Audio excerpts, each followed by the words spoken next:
Welcome back to the Health Longevity Secrets Show, and I'm your host, Dr. Robert Lufkin. This week's show will be trying something a little different. We are joined by Dr. Sideroff from UCLA, who will be giving a short presentation that he made last week at the famous Concordia conference in New York, where he shared the podium with First Lady Jill Biden, Tony Blair, and a variety of other governmental, business, and humanitarian leaders.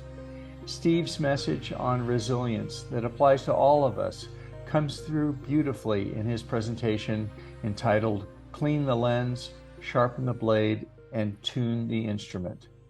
And now, please enjoy this presentation by Steven Sideroff. Please welcome to the stage Dr. Steven Sideroff of UCLA.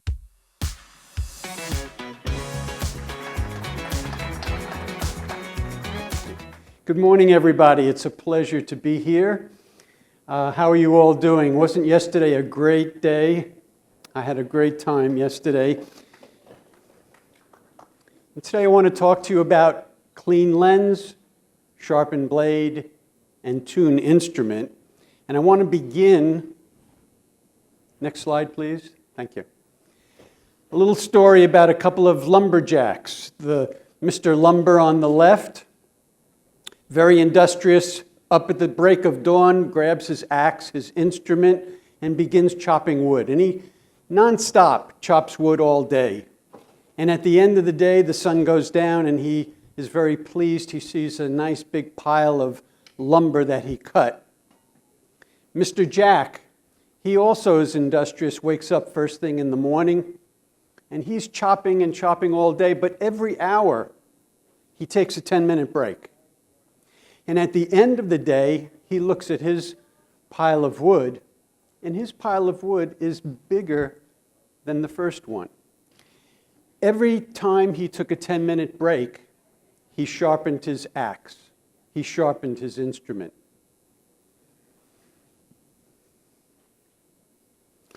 One of the things that I notice when I do a breathing meditation and I breathe, I really feel that I am the instrument through which my air is flowing. You are all the instrument through which your energy flows. How your instrument is tuned determines how you mobilize your energy, how you use your energy, and the results that you get. Next slide, please. The lens through which you see the world, your portal to the world, how you interpret the world, how you make expectations about what to expect. All of this is shaped by your history. It wounds your lens, it narrows your lens, it clouds your lens. Next slide, please.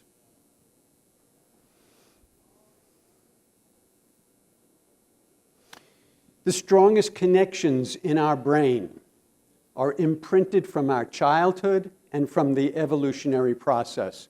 One of my early mentors, Donald Hebb, one of the pioneers of neuroscience, coined the term neurons that fire together, wire together. And in our earliest history, next slide please.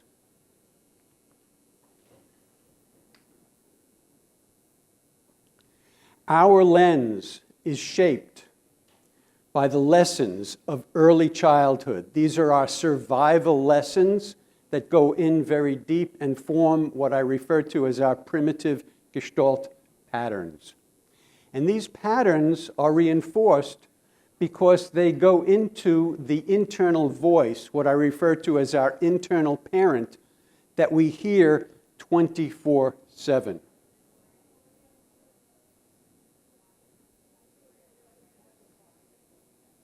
In addition, there's an evolutionary mismatch in which our nervous system is tuned basically to the way that our hunter-gatherers lived their lives.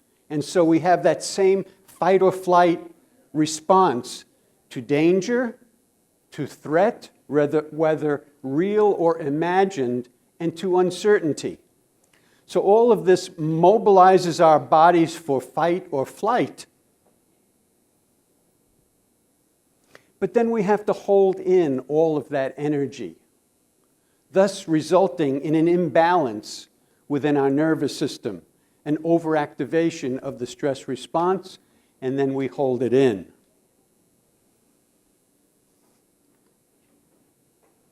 So we are tuning to environments that are no longer relevant to us. And this is further impacted by the fact, and if you think about all the if you think of all the successes in your life, you will note that almost all of them are associated with stress. An engagement that makes an impression, a decision that you've made, a speaking engagement, all of these things are stressful, and so we further, neurons that fire together, wire together, we further lock in our stress response. Now, intuitively, we know that stress speeds up the aging process. But we also see it right before our very eyes. Here's one of our presidents before he started as president, and then 8 years later. But there's no one political party that has a monopoly on this aging process. Being president is stressful. But all of our lives are very stressful. So we know this, but we now have scientific evidence that stress actually speeds up the aging process. Here we see the strands of our DNA that's present in every single one of our cells. And what you notice is that at the very ends of those strands, we have what are referred to as telomeres. Telomeres are sort of like these caps that protect our DNA, so that every time our cells divide, our DNA is protected. However, every time our cells divide, these telomeres begin to fray just a little bit. With each division, they fray a little bit more until a cell is no longer able to divide. Research now has demonstrated that stress actually speeds up the fraying of these telomeres at the ends of our DNA. Now,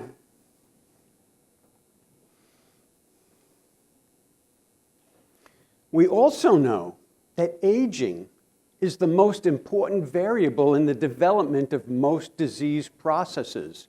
And here we see the growing prevalence of disease, chronic disease in our country. And so we have this link, stress, aging, disease.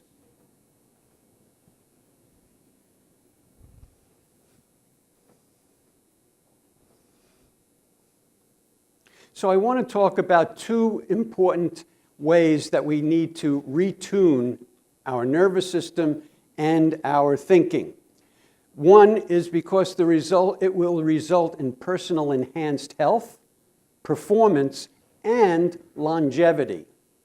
But number two, for all of you here who are leaders, it will enhance the effectiveness of your power. Let me explain. We already have evidence that resilience improves the bottom line. Organizations that have made investments in resilience have outperformed their competition.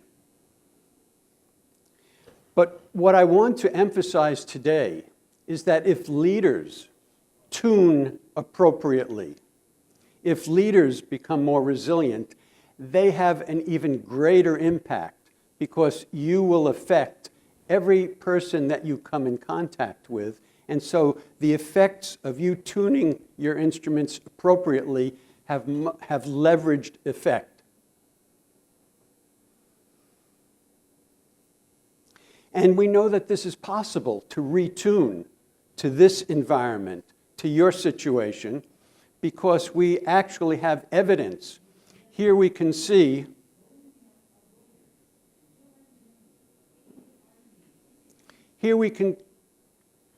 go back, please.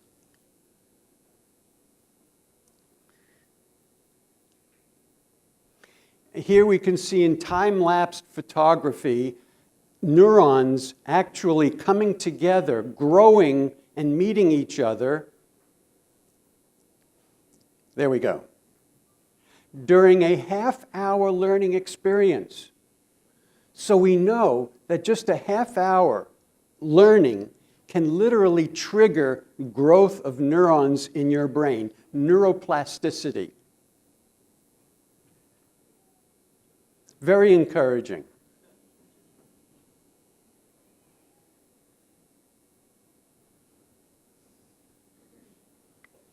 And we are thrown into the ocean of life. And now the question is, will you tune yourself appropriately so that you can surf the waves of stress or be tossed and turned by them?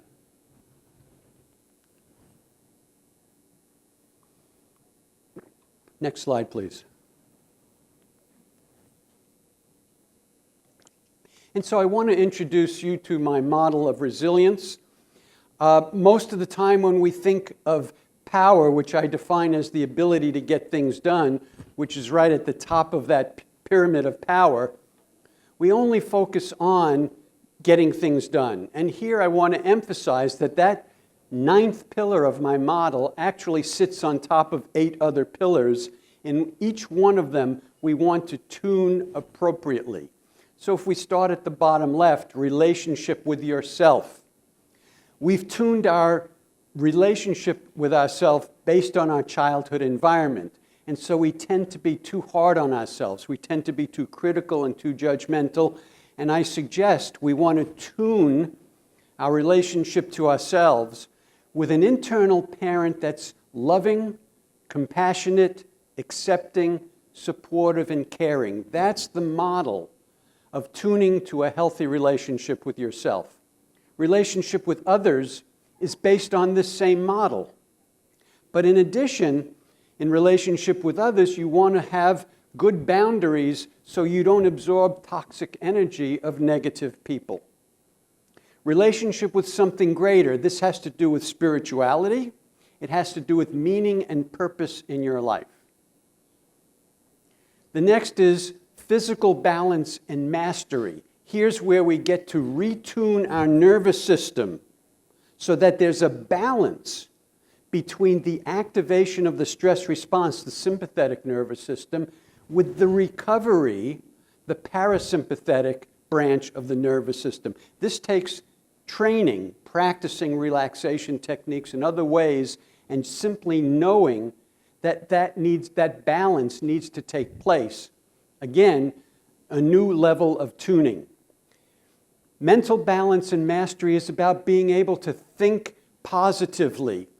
So if something might go wrong, you plan for it, but then you focus on what will go right. You start your day not with looking for what can go wrong, but with what can go right. Emotional balance and mastery is about taking care of emotional unfinished business so that you have no regrets, you have no lingering resentments, that you clear this by working through your emotional unfinished business, which allows you to be more present. And flexibility is the ability to shift perspective, to put yourself in other people's shoes, all of which leads to a more direct and focused ability to be tuned in to healthy use of your power. Here this just shows how in the bottom left with positive emotions, there's synchronous emotional activity, and it tends to tune your heart rate patterns. Above you could see frustration, anger, and negative emotions creates chaotic heart rate patterns. And finally, I want to say that our body has a natural wisdom if we tune into it. And I said before that we are now able to know our biological age as opposed to our chronological age.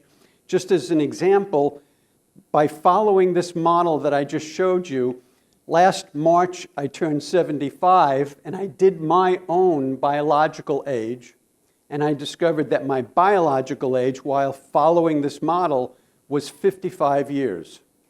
So it's possible for all of us to slow down our aging process. And we know that people who are more resilient are able to actually function better. Here, if you look at curve number B, the level of arousal that a person with resilience can handle and still remain at peak performance levels gets pushed further to the right here. We can perform better at higher levels of stress when we are resilient. So I want to thank you very much. For more information, this is my new book, which will be out in January. There are still some copies of my current book out at the bookstore.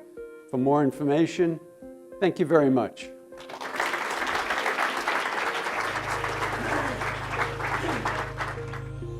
Note, this is not intended to be a substitute for professional medical advice, diagnosis, or treatment. Always seek the advice of your physician or other qualified health provider with any questions you may have.